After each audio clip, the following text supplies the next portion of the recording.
আসসালামু আলাইকুম এভরিওয়ান, আবারও হাজির হয়ে গেলাম নতুন একটা রেসিপি নিয়ে। তবে এটা হচ্ছে ইলিশ মাছ আর প্রথমে দেখলেন যে লাউ। আসলে লাউ আর ইলিশ মাছ দিয়ে আমার শাশুড়ি মা রান্না করবে। আজকে যেটাই রান্না করবে আমি সেটাই আপনাদের সাথে শেয়ার করব।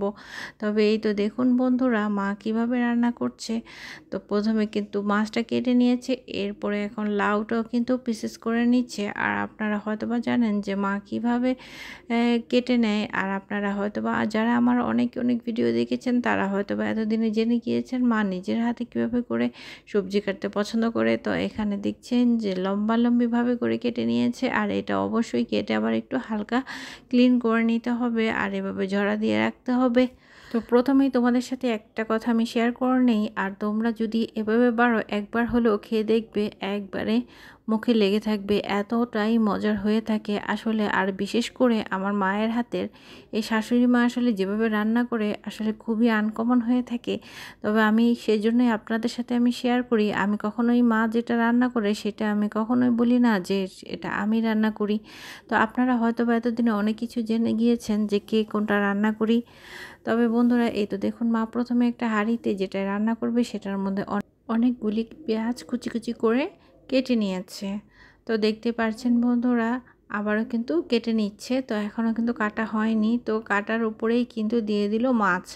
এখন মাছগুলি যে হাঁড়িটার মধ্যে রান্না করবে সেই হাঁড়িটার মধ্যে এখন তুলে নিচ্ছে। তো বন্ধুরা, যারা ফেসবুক থেকে দেখছো তারা অবশ্যই ফলো দিয়ে পাশে থাকবে। আর যারা ইউটিউব থেকে দেখছো তাহলে অবশ্যই সাবস্ক্রাইব করে পাশে থাকবে। তাহলে এই রকম নতুন আরও ভিডিও তোমরা সহজেই পেয়ে যাবে। তবে লাউ দিয়ে ইলিশ মাছ আসলে এটা কিন্তু খুবই মানিয়ে যায় আর খুবই মজাদার হয়ে থাকে। আর লাউয়ের মধ্যেও কিন্তু রান্নার পরে খুবই একটা স্মেল আসে, খুব দারুণ লাগে লাউটা খেতে। তো আপনারা অবশ্যই এভাবে করে খাবেন, এতটা মজার হয় আসলে ধারণার বাইরে।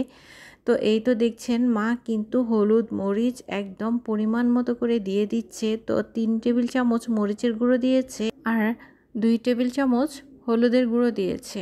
আর এই হলুদটার ওপরে এইভাবে সরিষার তেলটা মেখে এরপরে দিয়ে দিতে হবে, তাহলে আর হলুদের মধ্যে কিন্তু স্মেলটা থাকে না।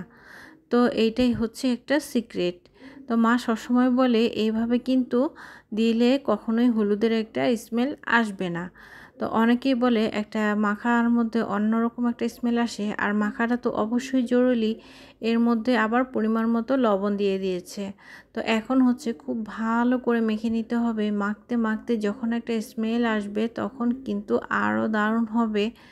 আর এখন মা ভালো করে মাখা হয়ে গিয়েছে। তো মাখা হয়ে যাওয়ার পর এখন হাত দিয়ে উঠিয়ে লাউটা নিচে দিয়ে দিবে। আর যেহেতু এখন আগুন নাই তবুও রান্না করতেই হবে, খেতেই হবে। যতটুকু আগুন আছে ঠিক ততটুকুই চলে যাবে। আর যেহেতু লাউ আর ইলিশ মাছ দুইটাই একদমই নরম, সেহেতু এটা যদি আমরা বসিয়ে দেই কিন্তু তাড়াতাড়ি হয়ে যাবে। যেহেতু মাখা তরকারি, এটা আর সময় লাগবে না। অনেক সময় নিয়ে যদি বলক আসে তাও কিন্তু হয়ে যাবে মোটামুটি। তো দেখছেন লাউ আর তরকারি দিয়ে একদম টইটুম্বুর ভরা। যেহেতু আমরা যৌথ ফ্যামিলি, তো সেই জন্যই কিন্তু এইভাবে বড় হাঁড়ি দিয়ে আমাদের রান্না করা হয়। তো বন্ধুরা, আর এখন কিন্তু একটু ঢাকা দিয়ে দিব, তাহলে পানি উঠে যাবে অনেকটা। আর হালকা একটু পানি দিয়ে মাখানো হয়েছে, যেহেতু লাউ থেকে প্রচণ্ড পানি ওঠে। আর এই তো দিয়ে দিয়েছি পরিমাণ মতো ধনিয়া পাতা হয়ে যাওয়ার পরে। আর এখন দেখুন যে তরকারির কালারটা কতটা সুন্দর হয়েছে, কতটা ইয়ামি লাগছে। আপনারা বন্ধুরা এভাবে অবশ্যই খেয়ে দেখবেন, কিন্তু খুবই দারুণ লাগে।